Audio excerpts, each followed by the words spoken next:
Hello, guys. This is Mark Millar from Access Noize, and I'm very pleased to introduce my guest today, James Allan from Glasvegas. How's it going, James? Good, good. Busy. Busy? Yes. So how is it today in Glasgow? What's the weather like? It's quite sunny here in Belfast. What's the weather? Is it's sunny? Aye, it's sunny. I was thinking about doing this in the park, but I didn't have time. I didn't know how it would sound either. Do you know what I mean? Yeah. Aye. Let's go back to the start. I know growing up you were big into football, but when did that turn? When did you discover your love for music? Well, for a long time, I just thought I hated music, and when my sister would sing any songs in the house and all that, it would annoy me, and I don't know. I think I was just quite, shy or something like that. You know what I mean? And people go, "Oh, you're going to like music when you're older," and all that, and I would always be like, "Oh no, I hate music." But when I first started to realise, it was probably the first music that I ever bought was a tape cassette, and it was Bruce Springsteen, Streets of Philadelphia, and that was after I went to the movie Philadelphia. You know what I mean? So I think at that point I realised that it kind of blew my mind. You know what I mean? And then I just after that I started to realise that I was liking music. You know what I mean? It was probably about that point. I'd always loved music. I just didn't know it. I'm quite emotionally slow. It takes me a long time. You know what I mean? I could be depressed, man, and I wouldn't know until like 10 years later, which I don't know if it's a good thing or a bad thing, because you know what I mean? It's like, I don't know. But so I think with music, I'd always loved it. I remember when I was younger, I was in Butlins. Do you know Butlins? Yeah. The holiday thing. I was there, and I remember times like getting into trouble. I get into trouble because everybody had left the club. It was like a wee club for kids or whatever. It was the music on and people were dancing and all that. And it was I don't know what song it was, but I didn't leave when everybody else left, and I stayed because I knew a part was going to come up in the song.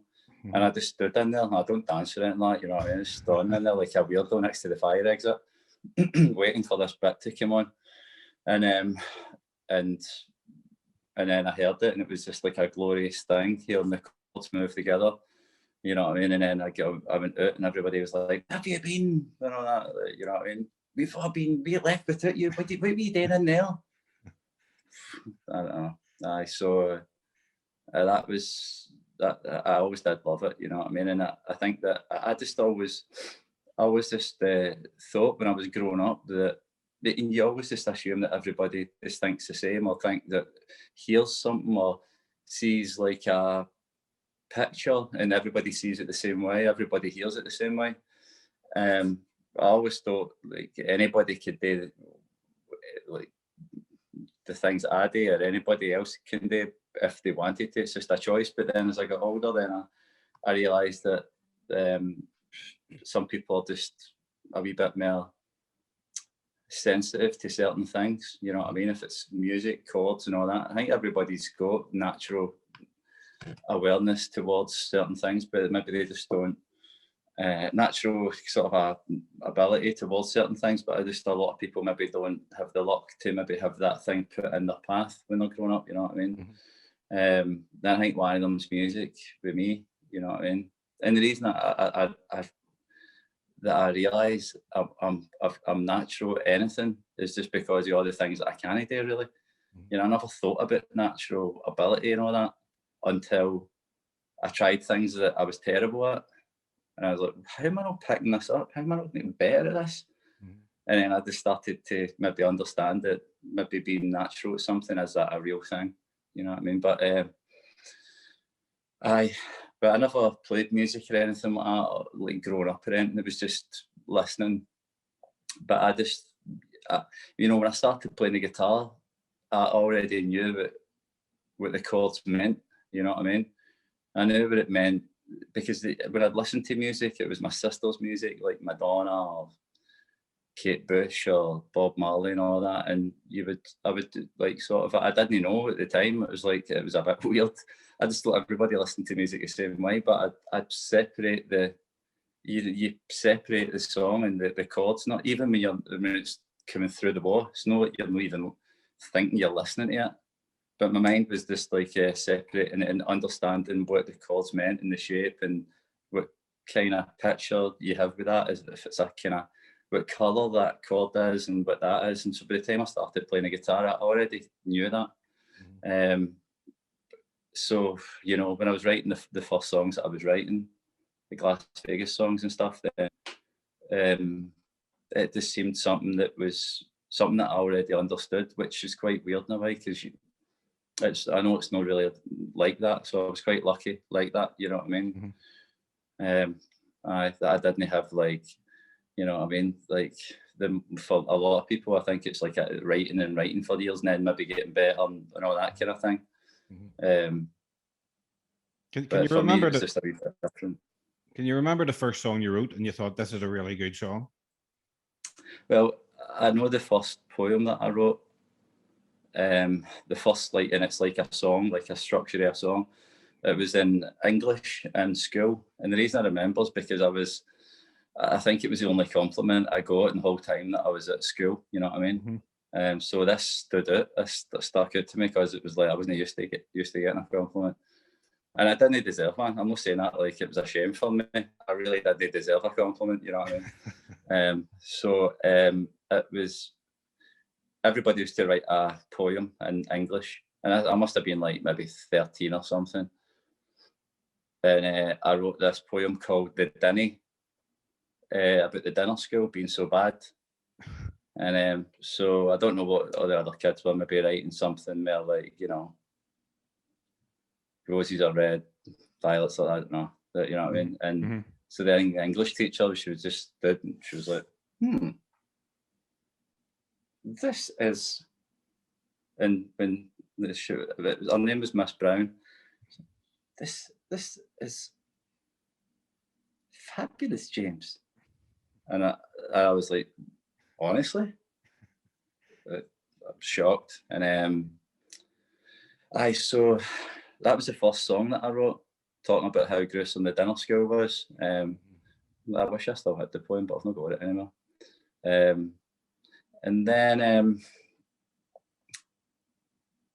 I remember the first song that I wrote that I thought, you know what I mean? It's like it's just a song. You know what I mean? The earliest kind of one is one called "Everybody Knows How to Smile," right?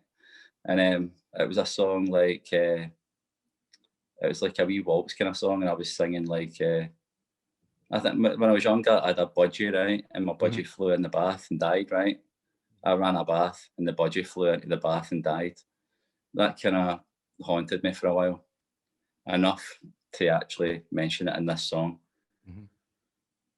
So I was saying in the verses of everybody knows like what this is like and what that's like, and you know what I mean, and why I'm like this, because my budgie flew in the bath. And then I say, not everybody fits, not everybody knits, not everybody's run a mile, but everybody knows how to smile. It's kind of weird, dark, happy song, I don't know.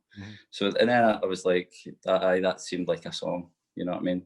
And then maybe a few songs later was probably like Daddy's Gone, Geraldine, and all that kind of thing, you know what I mean? I like your t-shirt, by the way, classic. Absolutely.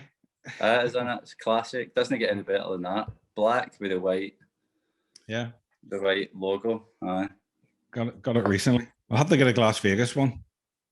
Right, we need to send you one.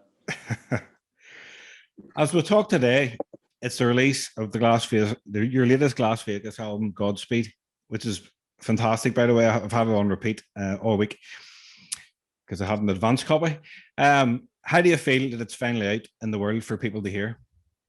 Oh, it feels amazing, honestly. Feels so good, man.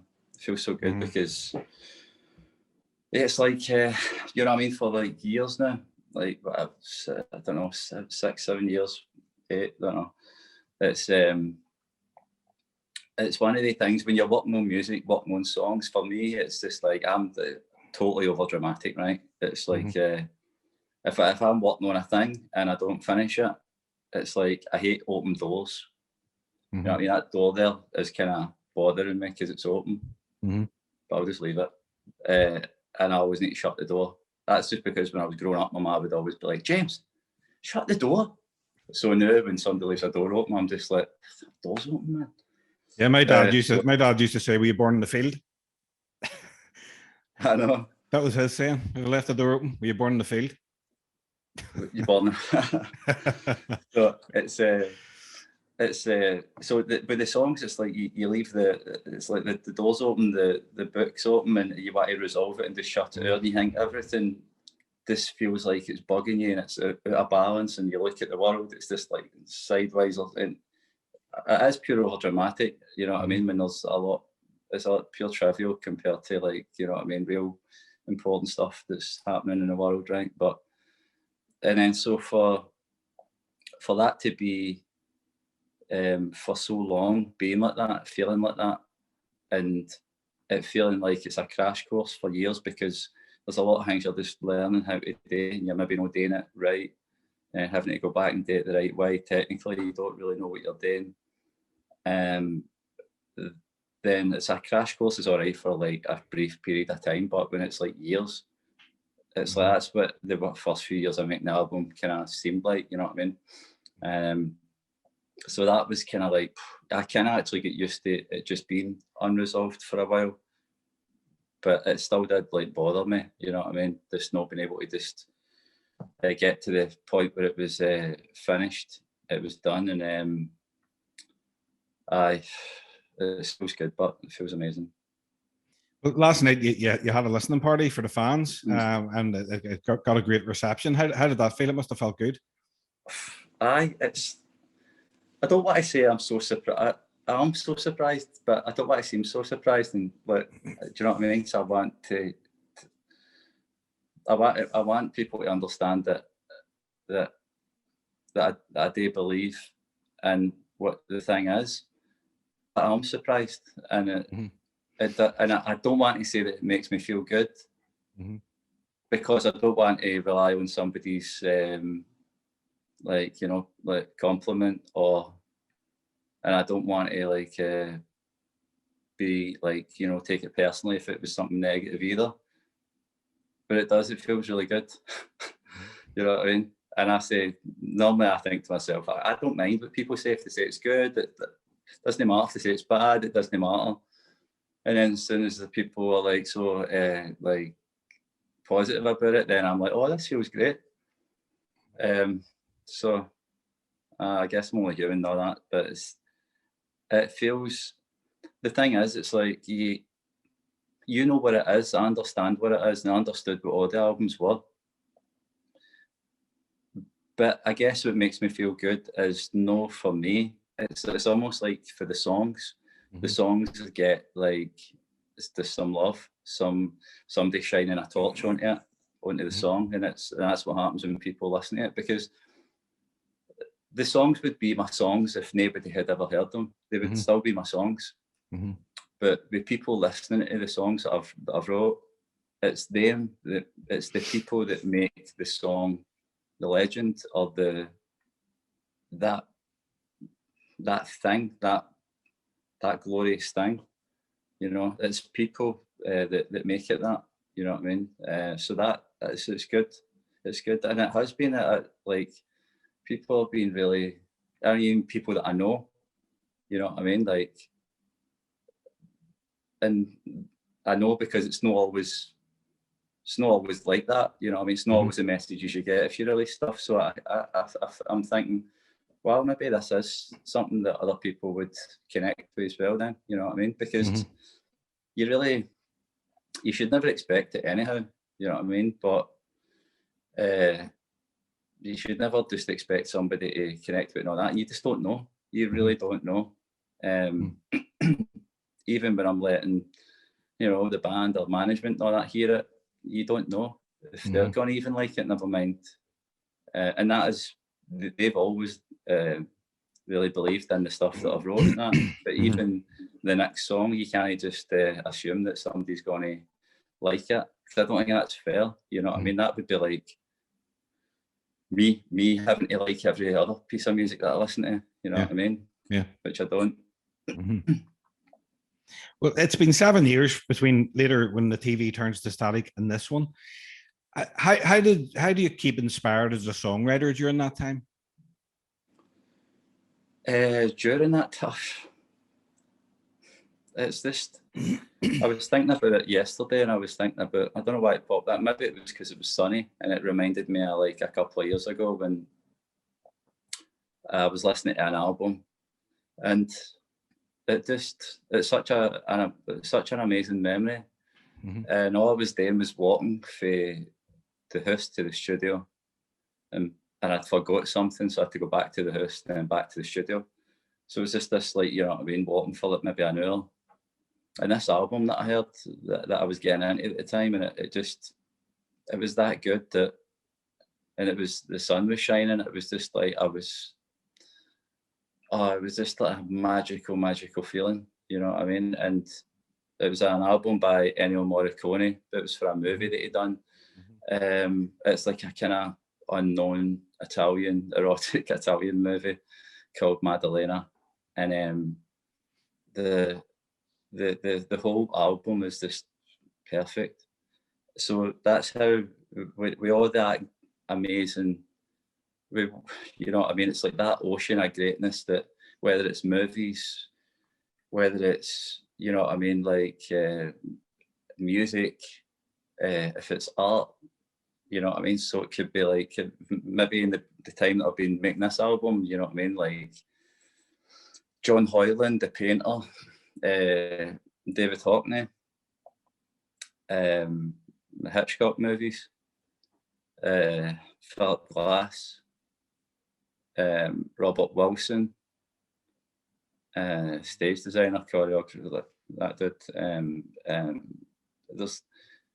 There's so much greatness, man, and it's like, you just feel like I need whatever it is that I do.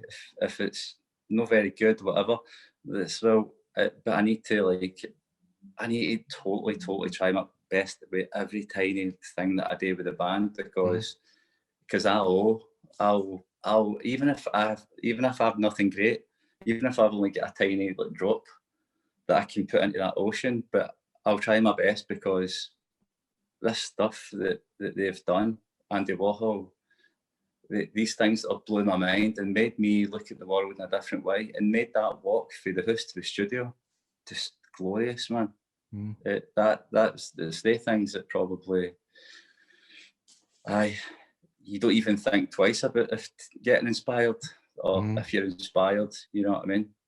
Because of them. It's not because I'm a positive person and it's everything's, you know what I mean, hearts and flowers. It's because they're so good, man, that you just don't get a chance to be uninspired, you know what I mean? Yeah, absolutely. And this album you produced and engineered yourself for the first time. How did you find that process, and did you enjoy doing it by yourself? I found that I was unnatural at it. That's what I found. I wasn't natural at all, man. It goes against probably, it's all the opposites of me, you know what I mean? Like the responsibility, first of all, the responsibility of the equipment, right?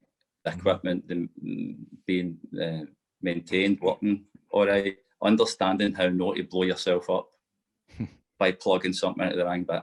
Right, like Marty McFly at the start of Back to the Future, and he plays that chord, right? It was like that, and so there was that side of it, and then there was the side of it, like, don't leave your laptop on the subway with all the demos on it, right? Did you do that? Even because, aye. I'm the worst person. I'm the worst person that should ever have the responsibility of recording any band, right? So it was just like, I think there was only one demo that I couldn't get back, and that was Keep Me a Space. But I had like just about I bounced it down But I had the track, but I didn't have the session thing with the separate tracks, which I like to keep, because sometimes I just forget what something was. And so there was that, and then there's the even things like the things that would overwhelm me would be like, it'd just be like I'd have the bass, and it would be the bass amp, the mics on the bass, the direct out, which is just the kind of the clean sound when you're coming out the amp. So you have all these different microphones or whatever, and then if you're going to have like a distortion, like an effect on the bass, then that's another track. So it would be like maybe 10 tracks or whatever.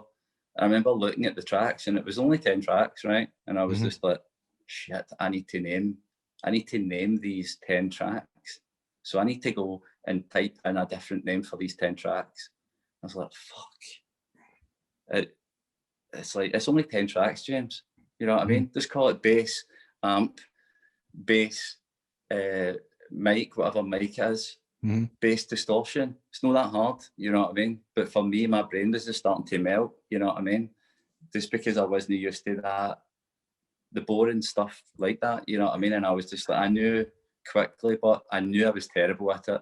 And I knew that it was going to be something that was going to be a gradual thing that I was going to have to try hard at doing. And I was going to hate doing it for a long time. And gradually, I was going to get a wee bit better. And that's what happened. Do you know what I mean? It was like, for me, it was quite hard. So there's all that side it that was, that I did enjoy. Maybe a bit, and maybe I didn't realise I enjoyed it, but maybe it was just a part of the kind of adventure. Do you know what I mean? It's just part of the puzzle, the game that because you know you're clueless with it, you know what I mean? But you still, I'm a bit of a dreamer, so you're just like, no, it's going to be brilliant. And I guess maybe subconsciously I understood that in the end that I would be more. It's like, you know what I mean? That sometimes I think when bands are in studios, or when you're like, you know, when you're working on, I was working on that Dunblane documentary doing the music, and when you're communicating with the producers and stuff, they don't understand the you know what I mean, really how to describe what they want in the music, if they want a change or they want, and it's like the frustration of a baby that can't talk. You know what I mean? It's like you can see when a baby's starting to get a bit older, and it's getting frustrated because it can't get that bit out. And I don't like the idea that no understanding a language when it comes to music, when it comes to making music. You know what I mean? I co-produced the first album, and then I've been producing and stuff like that. So I've been doing that, but the actual engineering side of it is not something that I've been doing. It just makes me feel a wee bit more in control, I think, and less flapping about in the deep end when I don't need to wonder how I'm going to communicate how I feel about what needs to change. It's just I'll know, just because I understand the language of music a bit better. You know what I mean? It's like you notice wee different things all the time, though. You know what I mean? But I feel a wee bit kind of like better about that. So, there was a lot of it I did enjoy, some of it I did, and I'm glad that I did now. Anyhow, either way. And you recorded some of the album in your home studio. You must have understanding neighbours. Well, we done some in our practice room that we started in, which isn't really a recording studio or anything like that. It was just like a room, and all the leads go for this room into a bigger room, and that's what we tracked a lot of the guitars and the drums and all that. And then when it came to lockdown, and we were going to be moving studio, I just thought, I'll just stay a bit in the house soon. And there was a guy moved in down the stairs, like somewhere in Europe, with his wife, his girlfriend. And he started texting us like, can you, he was like, I don't mind when it's like the full band, when it's a song you're playing through the speakers, but when it's just the same guitar part, Rab is like playing the guitar. he says, when it's just the same guitar part over and over again, it's like, you know, I don't like it. And I was just like, what? Fuck's this guy on about? It's like, you know what I mean? They're up here fucking making history, man, and he's down there moaning about the guitar part. What the fuck's going on? And and I felt pure. I was actually really pissed off, but I was just like, why are you pissed off, James? Because you think you're a big shot, and you think that it's more important what you're doing. You think that's more important than what he's doing because he's doing his paperwork for his job and he can't concentrate. But you think yours is more important, don't you? That's what the problem is here. So I was kind of analysing myself a bit, and that's probably So I had to just be like, understand a wee bit and just be accommodating and be a good neighbour. And I was. You'll have to give him a copy of the album then. He thinks I'm up here doodling. I don't even know if he knows I'm in the band or anything like that. No, I lie about that. I don't think he knew before, right? Mm-hmm. He's like, I think he thought before I was at the bum that was going to be, you know what I mean? Let's get a fiance that's younger than him. So the fiance's out, got your job and pure slaving away all day, and then I'm up here just doodling on the guitar. And I think he must have thought, this guy's a fucking, you know what I mean?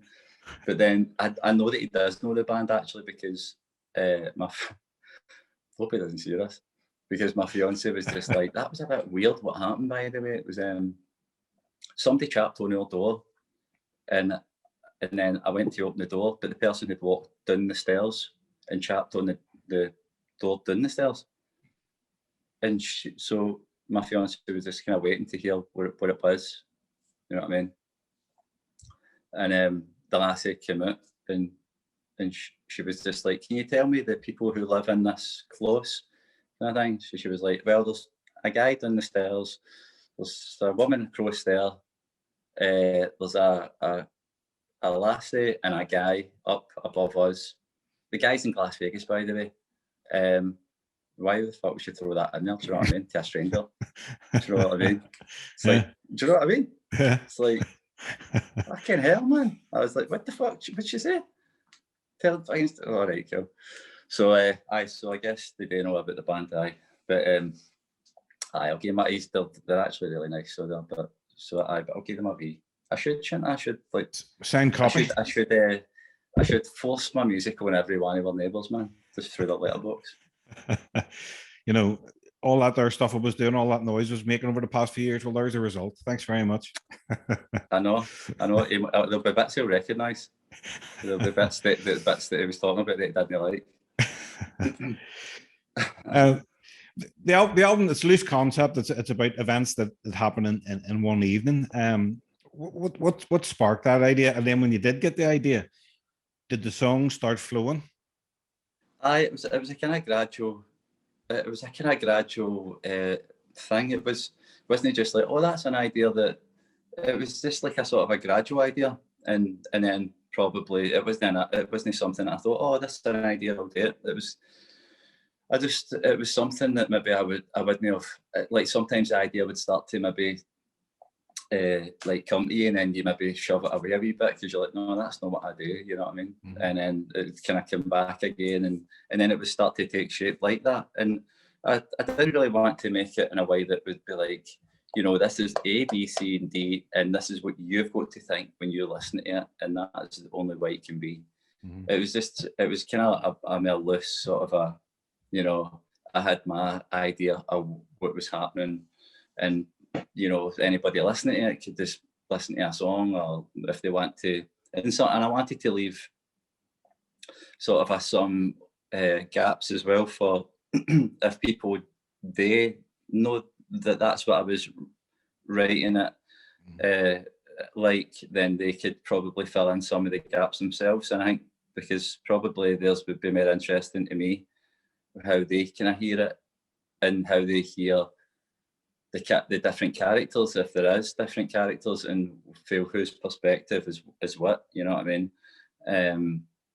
I would like to probably know theirs. So then if I'm just going to be like, this is the way it goes, this is exactly the way it is, then I'm never going to have that, you know what I mean?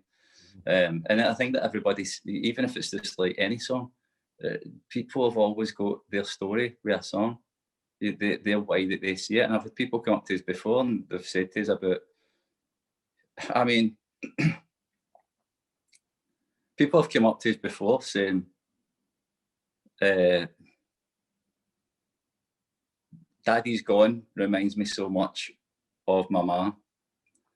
We were so close, me and my mum, and then she passed away. So Daddy's Gone reminds me so much of my mum.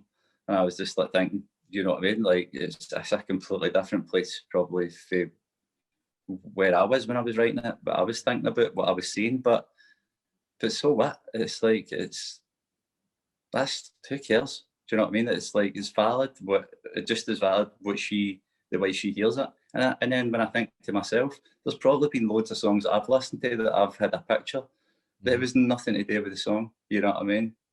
Mm-hmm. So that totally makes sense. But it started to take shape. Like the album was kind of like set in one night. You know what I mean? Mm-hmm. Well, the first track we heard was, I think, last August. You put out the track "Keep Me a Space," which I think was an older track. I think you had maybe, and why did Keep Me a Space was the most recent one that I wrote. Oh, was it? Right, and that was why I didn't have the demo, because when I'd lost the laptop, because all the other songs that I'd had auto saved onto a hard drive, right? That I never knew that I had them. When I thought I'd lost the laptop, then I thought they were all gone. But the other ones, that one didn't have. I must not have had the hard drive plugged in, and I just recorded the demo and bounced it down into like a WAV file or something. But so that was the most recent one though. I think the first one for the album was the song "Dive." Yeah, the opening, that's a brilliant opening track. That was the first one, I think. Yeah. And then it was probably a wee bit, but it was Dying to Live probably was quite early, in the middle of Oh Shake the Cage, and Stay Lit actually was one of the first ones as well. I don't know. I mean, they were all quite close together with the period of time that I wrote them. I don't even think it was like 6 months or whatever for writing Dive to then having all the songs. You know what I mean? But I Keep Me a Space. I think that's because you probably song. It's like it would be less surprising if that was on one of the earlier albums, probably. Yeah. Is that why you maybe thought that? Because I think a few people said that. Yeah, I was just wondering why you put it as the first taster for the album. Is that why? Because it, as you said there, it could fit on any of the previous albums, possibly. I'd like to say aye, but in my heart, it's probably maybe it was the most developed or something, or maybe it was the most ready. I think that was pretty much a lot of the way it was going. I think, you know what I mean. It was like a lot of the stuff wasn't like complete. It was still getting mixed. It was, you know what I mean. I think it was a bit like that. But it was fun. That was actually the last one that I recorded though. Although it was the most recent song that I wrote, but it was the last that we recorded. You know what I mean? It could have been something to do with that as well. I don't know. When you're writing songs, what do you think is more important, a good lyric or a good melody?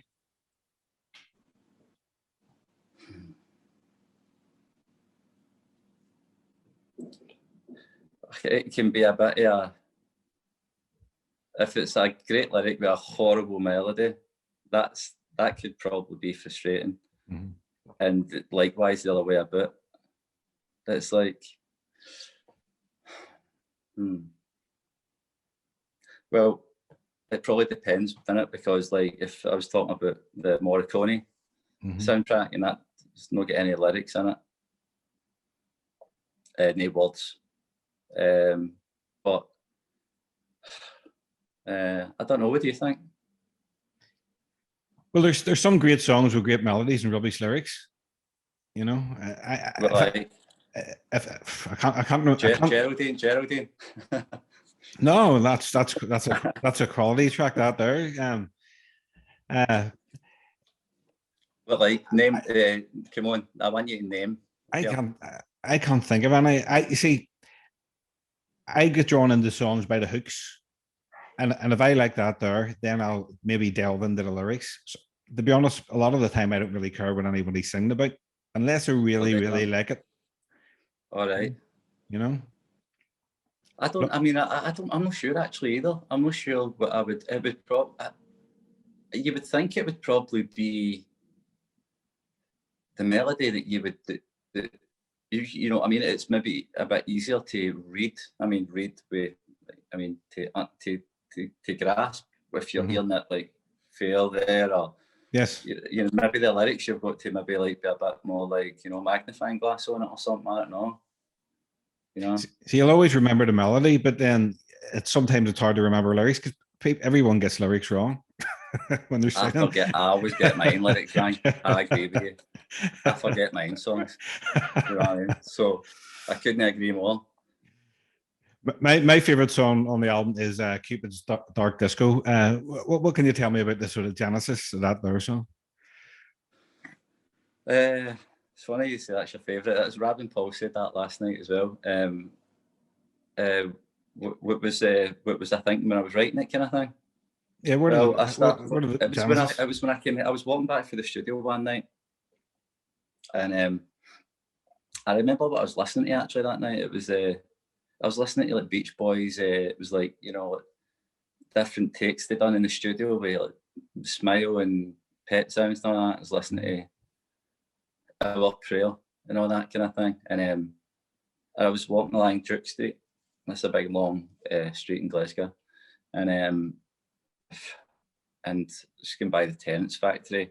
And this young lad was pissing around and I listened to music. So it was kind of like, it's kind of in a daydream and just in a world of my own. And then as the lassie was just about there, I looked up and it was a prostitute and she was really, really young.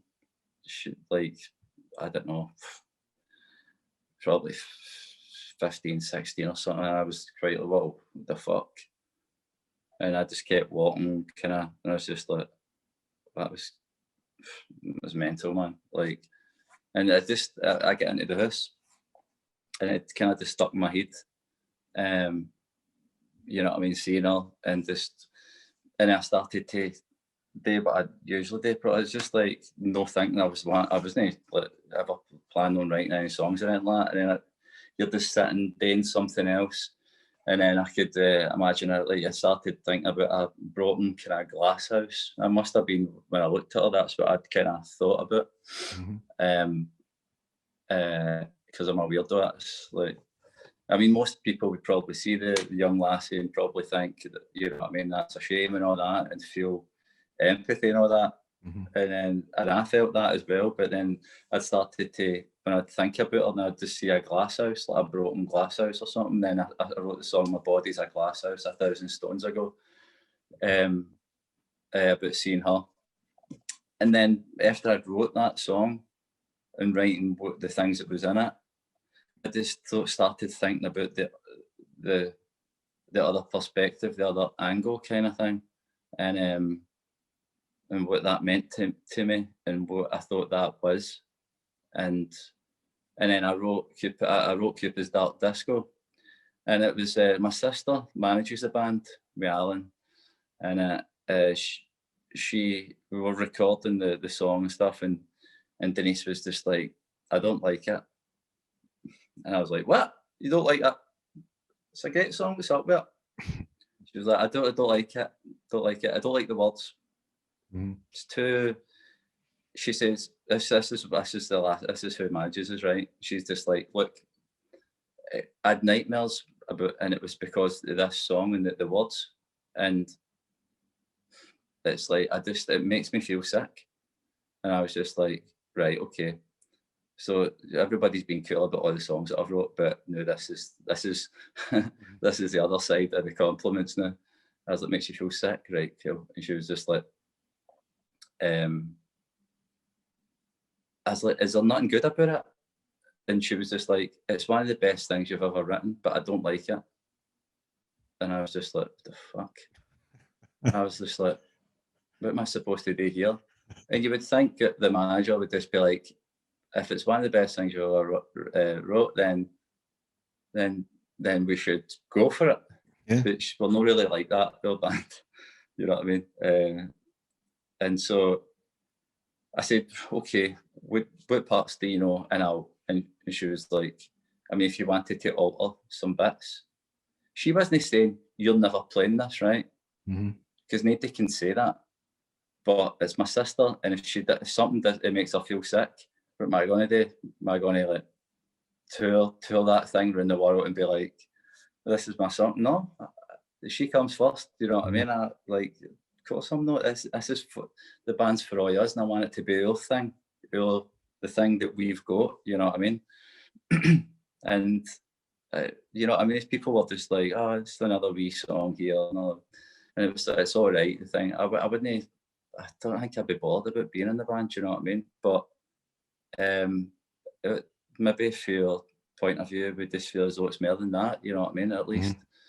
And so she was like saying, well, this bit, and this bit, and this bit. And I was just like, right, okay, well, I'll change the words, which I never ever thought I would do, ever, because that goes against what a songwriter should be. And you're genuine and you mean it. You're not going to compromise for nothing. You know what I mean? But that's not me. And if that's how she felt, then I'll compromise anything that I've got for her. You know what I mean? So so I was like, right, okay. And I sat down and I couldn't think.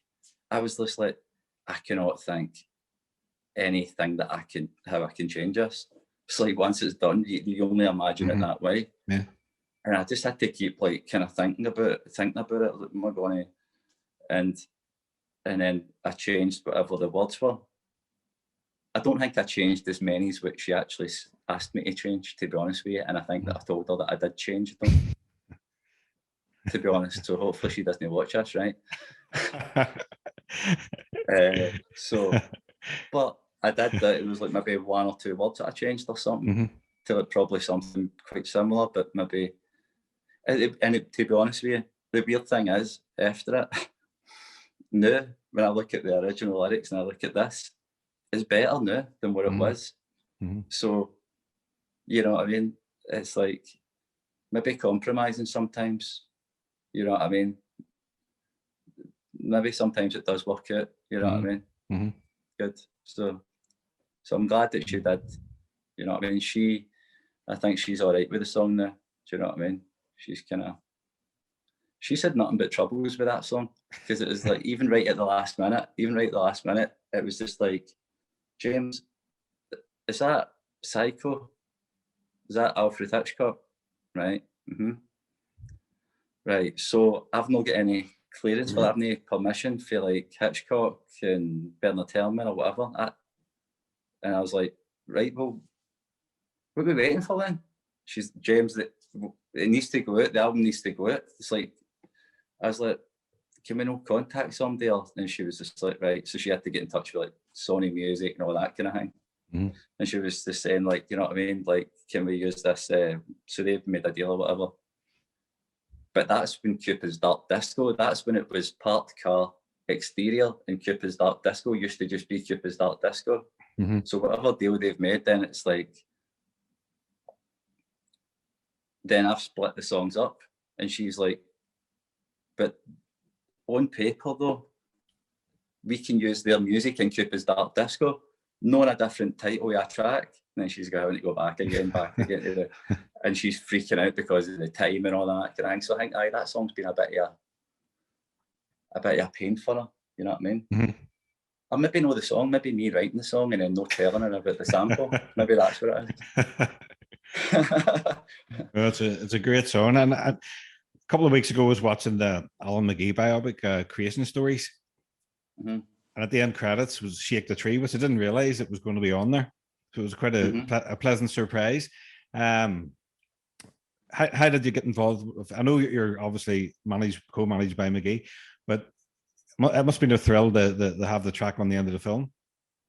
Okay, it was lovely. It's like the thing is, it was like Alan is he's like family, right? And the thing is, when he started managing the band with Denise, like on this album, you know what I mean? It was just like I just want for me, it was just great because it's like, you know what I mean?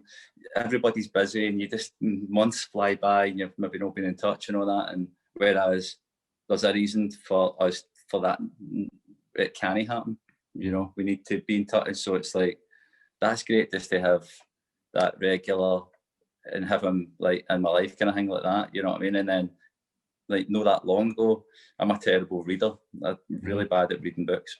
Just lose after like 2 lines. I'm just like forget what it was said before and all that. And so my fiance was reading the book out, Alan's book, every night when we got to bed, and I loved that. It was just like, it was like, you know what I mean? Like, I would love knowing Alan for years.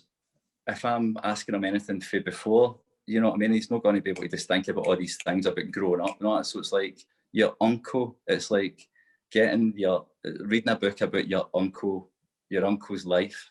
So somebody you've known for a long time, but you didn't know all these details about his childhood and all that kind of thing. Because if I'm just to ask him about things with his childhood, he's not going to, like, do you know what I mean, start rhyming after with the structure that's in the book. So it was like, that's what it was like. It was like kind of one of my uncles, and a lot of details that I've never heard about my uncle's lives or whatever that I would love to know.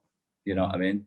So all these wee details about how he was treated when he was in his job and all that, I was getting totally pissed off when I was reading it. People like bullying him and all that, and then all these wee other funny stories and stuff. Kind of, it was good just to know a wee bit part of Mary's history. So then when they were making the movie, it was like, and they were going to use the song stuff, it was just nice because I just felt like, it's just, I'm kind of honoured that I'm just a wee part of the story, his story, you know what I mean, his life, which is something that I value and something that I was interested in finding out more about, because I love him, you know what I mean. It was cool, and I thought, I wonder how it's going to fit in. I mean, I said to Alan, but when Alan was like, the people want to use Shake the Cage in the movie, and I was just like, great, I don't really, are you sure? And he's like, it's going to be amazing and all that, and I was like, all right, cool. I mean, I don't know, but like, I'm just, if it works out, it works out, and if it doesn't work out, it's all right, you know what I mean? So I just thought at the last minute, it would have said, by the way, it doesn't fit because it's the only new song, and it's a mad song, and or something like that, you know what I mean? But that never happened, and it is in the movie. And then when I saw it, I was just like, I don't know how, but it goes from Wonderwall to Shake the Cage, and it just, like, it was like it was meant to be like that, you know what I mean? Which I wouldn't have imagined that the two of them would just move from one to the next, and it just been fine, you know what I mean? It's funny. And who's Theo in the song title? It's my nephew. Basically, when my nephew was born, I flew out to Scotland in Glasvegas, and I went straight to see him. And just when I was looking at him, I just thought, like, he can't understand me, which is a bit of a bummer, because I've got a lot of things I want to say to him. And I was like, but if he could understand me, what would I say to him? And then I just started writing the words for Shake the Cage. I think when you're describing a lot of songs and where they've came from, I realise more and more how much of a weirdo that I am. You know what I mean? It's like, I don't analyse it so much when do you know what I mean? So I can just be under the impression that I'm a bit more, like, you know what I mean, normal, but it's like, when you're saying it out loud, man, it's like...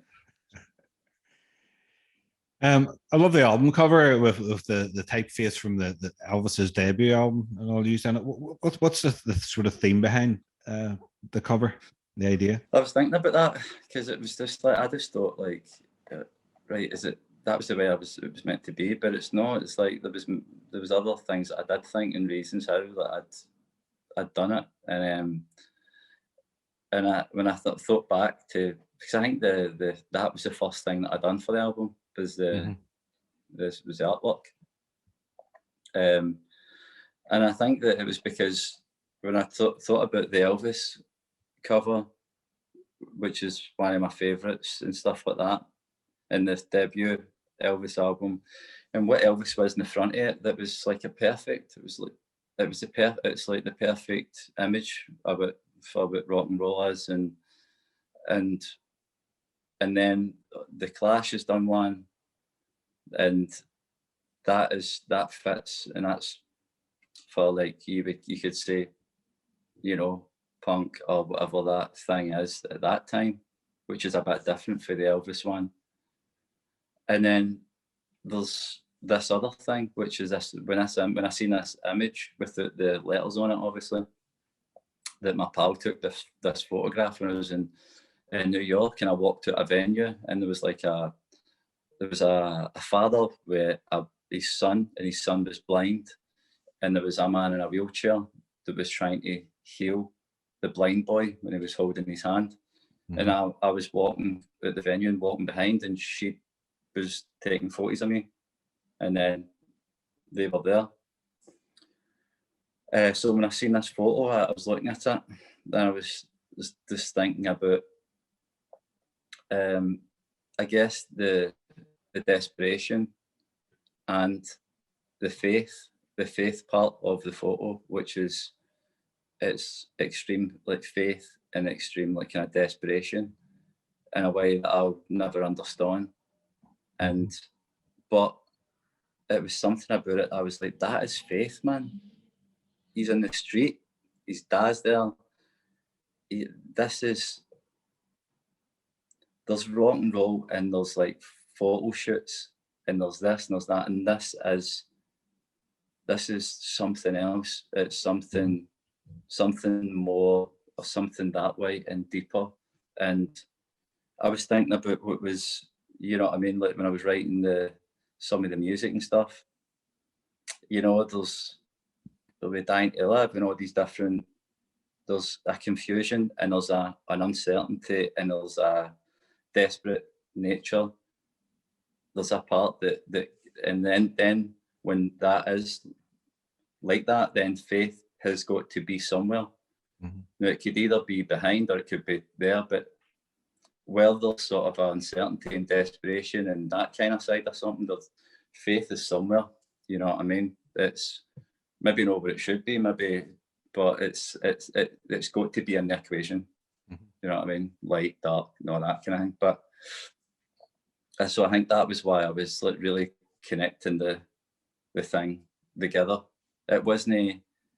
Maybe it wasn't enough for me to have the guitar smash, or what I thought the next step of that was. It's not enough for me to be in a band, and it's not enough for me to feel like there's a reason why I would go to like Boston on a Tuesday night to like sing La Di Da and the cat sat in the mat and all that. Mm-hmm. It needs, whether it's good or bad for anybody, it's got to sound like the truth to me. Mm-hmm. You know what I mean? And whether it's that image that's going to represent the songs, then that's where it needs to be.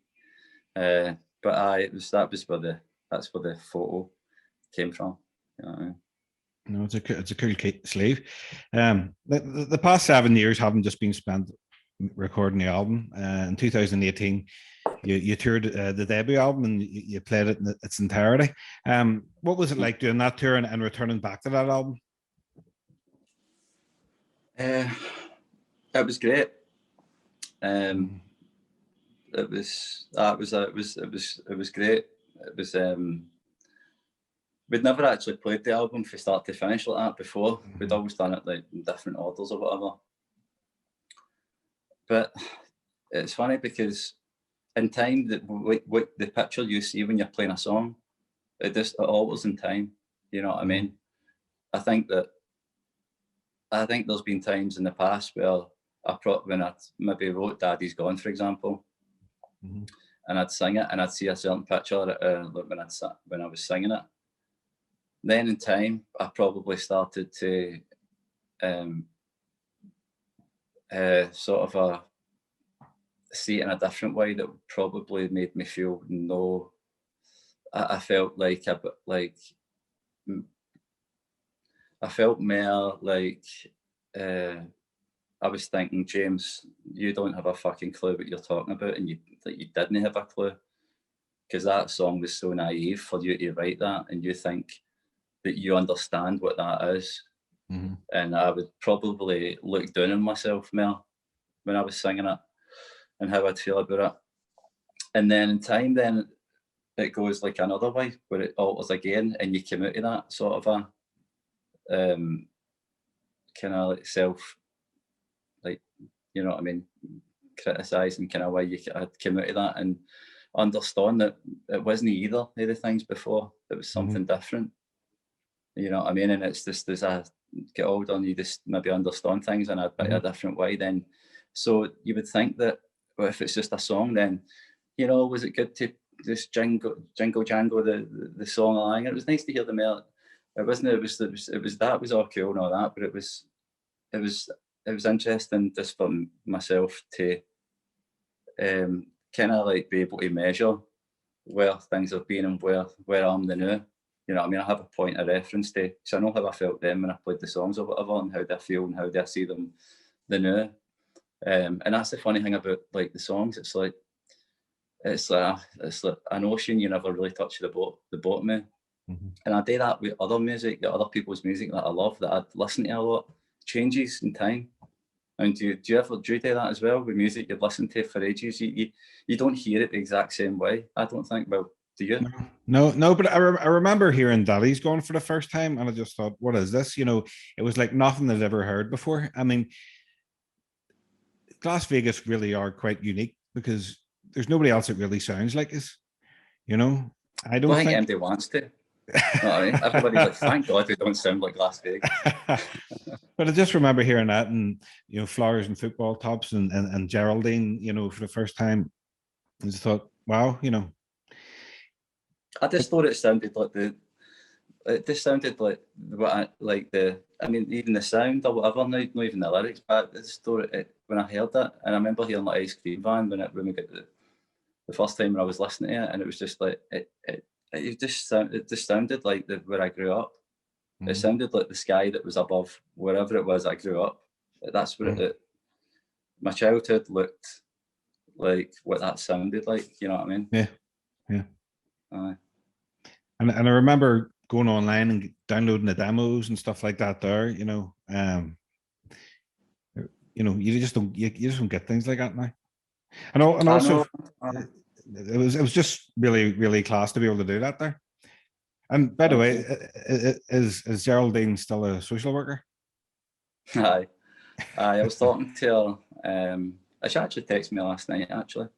But I was talking to I think it was a couple of weeks ago. She was just telling me all that was happening with the working on that, and she's still a social worker. I mean, the funny thing is, when I wrote the song, it was like, I remember when my sister was a drugs addictions social worker, along with Geraldine, and then my sister went part-time so she could manage the band and all that kind of thing. And that's how Geraldine just came to the house one day, and I was just saying, so what's it like? You're a social worker with Denise, and so what's it like when you're walking, stuff like that? And I was just being nosy and all that, and then she just said, she kind of said part of the first line in the song. She said something about the sparkle that was just missing, kind of thing. And I said, oh, I've wrote a song called Geraldine and stuff. She's like, all right, cool, nice one. And fast forward to like months later, she saw the video. She was like, holy shit. Fucking hell, he did it. She must have legendary status where she works. I think it's that legendary that it's like when she says to people, some of her stories is like mental. But she's had so many people where she meets a client and she'll say, hi, Eric, so I'm Geraldine, kind of thing. And they'll be like, the social worker Geraldine, like Glasvegas song. And they think it's funny because her name's Geraldine, so she's a social worker, like the song, but they don't know that's her. So, I don't know how I don't know the next part though. If she actually does that well, that's actually me. I'm not sure, or if she just sort of just doesn't say or anything like that. Maybe that's a ringtone as well. Your ringtone on her phone. I know. I had the ringtones, man. It's like my ma. I remember my ma had a ringtone that was "It's my own cheating heart that makes me cry." Yeah. And I remember that it was Christmas one year, and we were getting into like one of the big shops to get Christmas stuff, and it was so loud when it went off in this shop, and it was "It's my own cheating heart" ringtone. And I was just like, oh, I was like, Mom, I was like, please, this. I mean, like, totally embarrassed, man. My mum was like, "That's my ringtone. I'm not changing it. I'm not changing it." Well, I'm sure you'll be glad to take the album on the road. You're doing a live stream at St. Luke's Church in Glasgow on April 9th, and then next year there's some dates. Can you not wait to start performing live? I can't wait. It's like that. I didn't know that even like we've been playing recently and all that, and I don't know. I never knew that things would come together as good as what it has, and we just kind of like fit. But we're so good. We're like we're good together. You know, just even playing music or not playing music, we're just good together. And even for just sitting talking and all that kind of thing, it's just like we just fit. We just fit, and then that side of it, and then the other side of it with the audience and all that kind of thing. It's like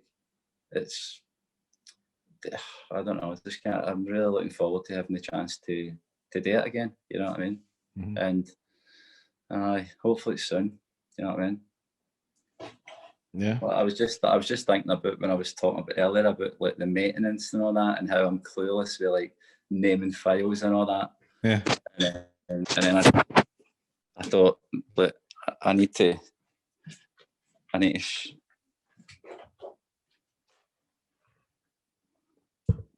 You see that? What, below the guitar? Aye. Yeah. Two big holes. Aye, that was me trying to put up a guitar stand. There's just holes everywhere, man. Do you know what I mean? Well, I've only a couple more questions for you, James. I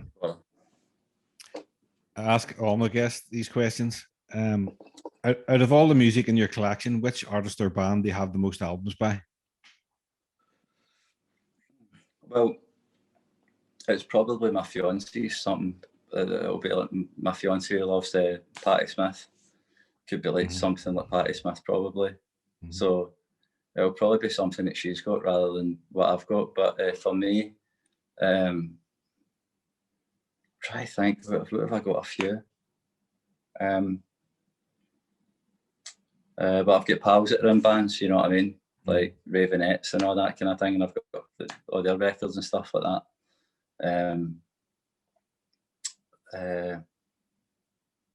I'm not sure. I don't think there's one standout that I've got like all the stuff, you know what I mean? I think it's just like a bunch of random stuff, you know what I mean?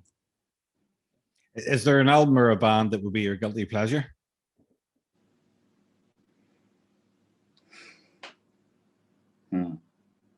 I'd like to say there's no such thing as a guilty pleasure, and it's just if it's good, it's good. That's fucking bullshit. There's stuff I'd probably be a wee bit embarrassed about, I think, if people heard me listen.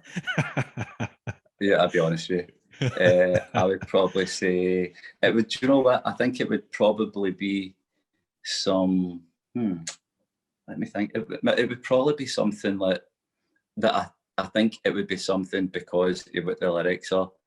That's why I would be embarrassed about it.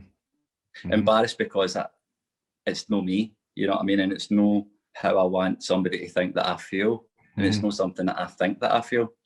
But when they sing it, it's good. And it's like, it would probably be some kind of like 80s kind of cock rock thing, or whatever you call that. A power ballad thing or something, probably. this is terrible, me saying this. It's like, this is pure exposing me, man. Pure exposing my... The 80s produced some tremendous tracks, like some, you know, I love the 80s, even the, you know, as you hair rock or cock rock or whatever. But, it's like, because it's like, when I heard these things when I was younger, it's funny because I would think about what they're singing about, and I would just be like, not really understanding what well, you kind of like think, what does that, like, you think about what that means to you at that age kind of thing. Mm-hmm. But I would say, okay, like things like, I don't know, Heart, like that Alone song, or something. I think people have me list rocking out to that in the house. I'd be a bit like, you know what I mean? That's class. It comes on the radio, brilliant tune, like big power ballad, White Snake and all that. One I do love, and I don't mind admitting it. It's like one of my favourite songs of all time, right? And it's called the Starship. Nothing's going to stop us now, right? And I'm never going to be ashamed of that. Yeah, from the Mannequin movie. And it was funny because one night I was, I went to this party for the Grammys in Los Angeles, and it was like in Prince's like old house or something. But they don't tell you where the party is, so everybody goes to like a car park, and it's like you go to the car park, and it's like, you know, like famous people in the car park. The car park's empty, you know what I mean? And you're standing in a line kind of thing. So you get took to the place in a taxi, just so nobody knows, you know what I mean? So there's random people like turning up. It's probably to keep people like me out, right? But so when I got there, and then it was like after the party, and I was heading back, and it was I was went out to get one of the wee taxi things back to the car park or wherever it was I was going, and it was this woman, like two women, came down to the and barged in where I was standing, and they're like, can we get in this taxi with you, kind of thing? Mm-hmm. And so it was me, Rab, and Dean, well, other manager as well, and us three, and it was these two women. So we're sitting chatting away like that, and she was like, kind of, we're just slagging each other, getting a laugh with these two women, kind of thing. And then she was like, kind of like LA. She was like, do you know who she is? You know what I mean? And all that kind of part. And I was like, who? And she told us who it was, and it was she was like, and I was just like, what? I was like, that's crazy, man. I was like, did you write Nothing's Going to Stop Us Now with Albert Hammond? And she was just like, what the fuck? How do you know that? I was like, it's one of my favourite songs of all time, man. And so that's what this woman's wrote, like, you know what I mean? So it's sort of like so many hits, man, you know what I mean? So many famous songs. I don't even know if she outsold McCartney and Lennon or something like that. I don't know. I've heard a mad story like that. You know what I mean? Do you know who I'm talking about? Is her name Linda? No. She wrote, I'll give you a few give us another clue. She wrote, what was that? Did she write the Aerosmith song, that big Aerosmith song? I Don't Want to Miss a Thing, that one. Aye. I know who she is, but I just can't think of her name. I think it is her. She wrote like all these she's wrote all these famous tunes. So you need to guess. I'll make you guess. Do you know something? Guess. I'm just going to Google it here. and do you know? You're going to under like that. Do you know something? See, when it comes up, I'll know. You should cover that song. I don't know if I would be too scared to touch it in case it's too precious. Know what I mean? I don't know. But aye. Starship. Nothing's going to stop us now. It's not telling me.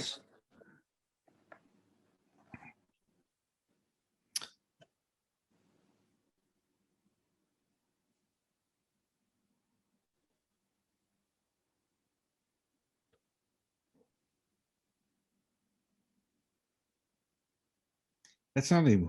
We can't get it. You can't get what? It keeps on bringing up You'd be terrible at a quiz. You'd be terrible at a quiz. You're not you allowed get a phones and question quizzes now. and then you're out to Google it and you still can't get the answer. But I know who she is, but I just can't think of her name. I thought it was Linda someone, or do you know who it is? Yeah. They're just going to have to tell me. I'll be here all day. No, she's too famous. She's too famous. I'm not to be like, you need to find out. Hold on. But anyhow, she was such a nice woman. So she was, we ended up just like talking for ages, you know what I mean? Like, and she gave us her phone number and all that. She was really, really nice. How did I start? Oh, we're talking about guilty pleasures with me. What have you got, by the way? Never mind my guilty pleasures. What about yours? What have you got? Right. Well, I don't really believe in guilty pleasures. A good song to good. I can't find that. Years ago, like back in the 80s and all, I used to love sort of pop music like Bros and stuff like that. I used to get loads of stick. But Bros? Aye. So that. It's good pop music. I don't know. But you'd never feel guilty about that. You'd never hear that blasting out the speakers. When will I be famous? You'd never feel guilty about that. I wouldn't have it playing in my car or when anyone's around, but I might stick it on sometime. You know, that's what a guilty pleasure is. I know. See, you're saying what I've been saying that same thing for years. There's no such thing. And then actually you turn the volume down and all that when you think anybody can hear. That's what I guilty. Do you know what? There's shame attached to your Bros. Yeah. Fascination. There is shame attached to that. It's probably because it was all girls. You used to like them back in the day, but I just appreciated a good pop song. That was my excuse. Me and my cousin, to be honest, we love Bros. And you know, see, to be honest with you, see, the funny thing is, when I was telling you that story about the disco, when I was like, when everybody had left and I get in trouble for like staying, and when I was at Butlins when I was younger and I was listening to the music. And you said you couldn't remember? Song. Ah, wow. That's amazing. No, do you know what? I couldn't remember it at the time, but now I can. The reason I went to see when I was telling the story, I was thinking, was it New Kids on the Block? I think it was Bros, but right. Now that you've mentioned Bros, because I forgot about them. Aye, but me and my cousin wanted to dye our hair blonde and all that. But we never. Now, what's the chances of that now? You know? I know. I could have said anyone. Yeah, because I was thinking when you said, I couldn't remember what it was, but if you can remember that moment, I thought it must be a guilty pleasure. He just doesn't want to mention it. I was probably, my subconscious was probably not wanting to remember. Well, there you go.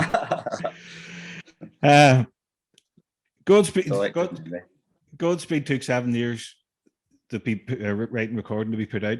Well, fans have to wait another 7 years for the next Glasvegas album, if there is going to be another one. Do you know what? Somebody asked me that the other day, and I hadn't even thought about the possibility of that happening. And when the person asked me, I just got this weird feeling in my stomach, like, oh, no, it won't be, because I think that if anything, I'd like to try it the opposite way. You know what I mean? Dating a day. No. But maybe like you go into a studio maybe and just do it live. Maybe do like a single, just do, because I've wrote a few other songs and stuff recently. So, you know what I mean? Maybe an EP or something, or maybe start to put these together and see what I think. But maybe I think it'd be good to do, because I've never experimented with, I call it experimenting, but back in the day this was just like the normal thing. You know what I mean? Like you go to know the thing inside out, and you've only got a few takes and that's you're done. You know what I mean? I quite like the idea of doing like the next recording just being not even vocal separate, vocal at the same time. Yeah. You know, and it's no, you're not taking different bits for different takes. This is it. You know what I mean?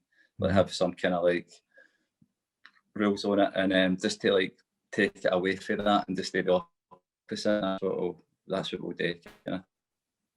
No, look forward to hearing it.